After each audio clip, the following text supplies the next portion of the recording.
നിശബ്ദ പ്രചരണത്തിന്റെ അവസാന ദിവസവും വിട്ടൊഴിയാതെ രാഷ്ട്രീയ വിവാദങ്ങൾ, പലയിടത്തും പരാതികളും വിവാദങ്ങളും തുടരുകയാണ്. അതുമായി ബന്ധപ്പെട്ട റിപ്പോർട്ടിലേക്ക്.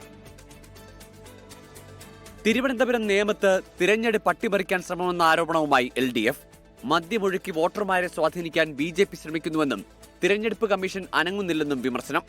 നേമം നിയോജക മണ്ഡലത്തിൽ ഇന്നലെ തന്നെ ആറ്റുകാലിലെ മേടമുക്കിലെ BJPയുടെ ഓഫീസിൽ നിന്നും 336 ലിറ്റർ മദ്യമാണ് എക്സൈസ് സംഘം പിടിച്ചെടുത്തത്. അത് പിന്നീട് മനസ്സിലാക്കുന്നത് അവർ 6 ലിറ്റർ മാത്രമുണ്ട് എന്ന് പറഞ്ഞ് കേസെടുത്തു എന്നാണ്.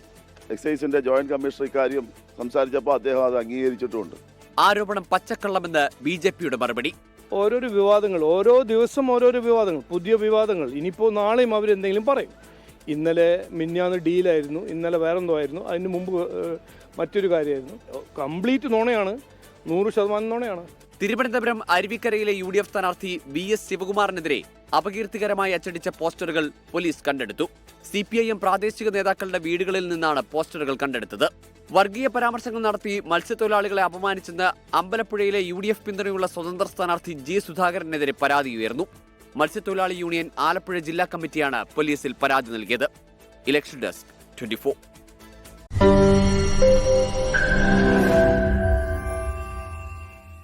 ലോകത്തെവിടെയായാലും ഏത് സമയത്തും 24 വാർത്തകളും ഓഗ്മെന്റഡ് റിയാലിറ്റി പാക്കേജുകളും എക്സ്പ്ലെയിനറുകളും വിശദമായി കാണാൻ ഞങ്ങളുടെ YouTube ചാനൽ നിങ്ങൾക്ക് സബ്സ്ക്രൈബ് ചെയ്യാം.